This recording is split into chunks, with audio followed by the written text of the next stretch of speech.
Hi everyone, this is Cherie from Paper Pieces and Leftovers. I apologize now because I have my new puppy and my other puppy playing behind me. They won't go away. So this is the Snow Wet Gnome Shaker from Kadoodlebug Designs. And the size of the width is 10.5, and in Quick Cut Design Space it auto-adjusted the height to 9.955.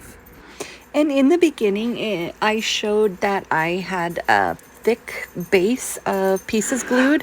That was actually because I cut out 8 of the white bases and I glued 6 of them together like I did for the boy, if you go look at that one. And I am just showing basically the order of layering for them. You can use foam tape, you can use pop-up dots, you can use whatever you'd like. If you don't want to cut out as many bases as I did, I only do it for sturdiness. So the way this is going to get put together is first the blue band to the stomach is going to go on, and then her head. After her head, I went ahead and I glued down her ponytails in front of her head, and I did the other one. The pieces are mirrored in the file when you cut them out, so I do a dry piecing to make sure I have the pieces to the right gnome instead of the wrong one, because they are cut a little different.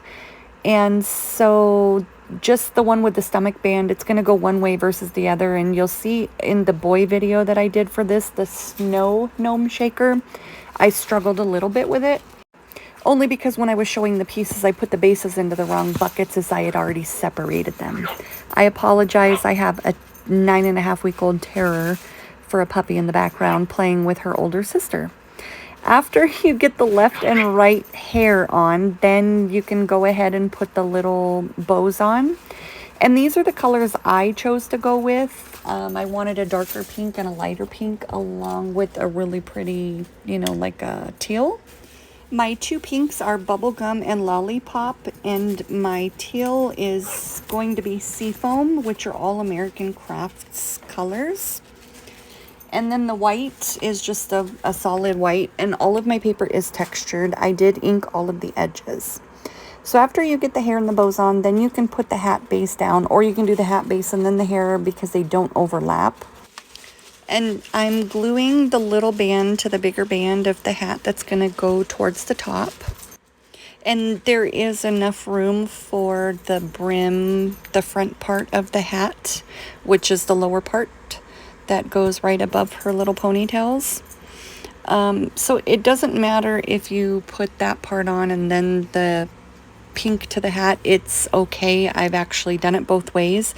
And this one did go together a lot quicker than the boy, just because I had already had practice after doing him first. I added some extra stuff to my little pom-pom flower on the tip, and then this brim that goes on the bottom of the hat. You guys don't have to do all this. This is just me being extra. And I'm okay with that. I like a lot of texture. I was telling one of the girls, I love to ink, chalk, shade, bedazzle, you name it. I will find some way just to make it stand out more. Even with the nose, that is glue with glitter. You can use stickles or whatever you choose. That was just what I had on hand.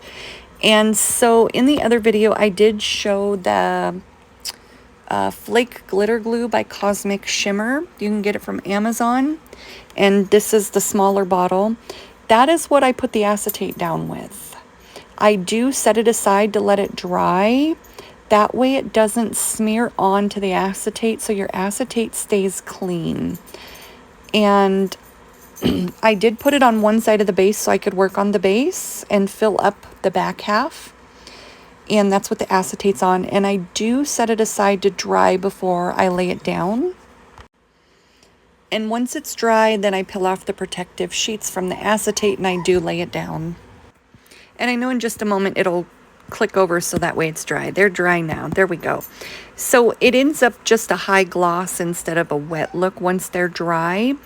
And then I use my art glitter glue to glue on the base. I did not cover the whole thing in the Cosmic Shimmer just because That I save for my acetate or for movable pieces that I'm going to use, such as eyes that I'm going to trace. So now that I got it covered in glue, I'm just going to line up the edges.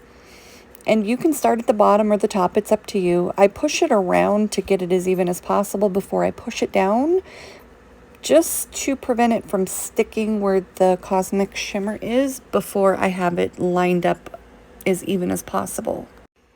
And here you can see that there are the 6 layers. That's what that thick thing I'm pushing on is, of cardstock. And then my 2 extra layers, which have the front and the back designs on it. Now these are clay pieces. I got them from all over the place over years. And I know that you can get them from a place called Glitter Lambs, Lambs. They do have a Facebook and they have a website. That's where I get a lot of mine from, but I've gotten them from other places over the years. And I did the same thing here with the acetate. I had paused the video while it dried, and then I came back. Just that way it was dry before I shoved all my pieces in there. And this here, all these clay pieces, there are several sets that I mixed together to get them the color scheme that I wanted. Sorry about that. I have a very fierce newborn puppy. So I'm going to fill this one up more than I did the other, as these were just test runs. And once I got enough pieces in, I made sure that none of them were, to the best I could, on the actual base itself. That way my acetate lays down flat. The acetate, I have several different kinds. I've gotten it from Joann's. I've gotten it from 12 by 12 Cardstock Shop. And you can get the double protective acetate. Cricut makes it as well. And I do save the cover for one side. It also helps to keep down from scratching or glue, stuff we drag our hands through while we're working. And I'm doing the same thing to this side. That way I can go ahead and glue the top onto the base. So your 6 base layers are glued together, then the acetate, and then your final layers to cover the acetate to make sure it stays in there and all your goodies stuffed inside. And this is how easy it is to make a shaker. If you have any questions, let me know. I do have the boy posted on my YouTube and on my Facebook. And the boy's a little more detailed than the girl because I did do both sides for that video, versus this one was just to show her piecing, and it's the same for both sides. I hope that this answers any questions, and have a good day, guys. Thanks for watching.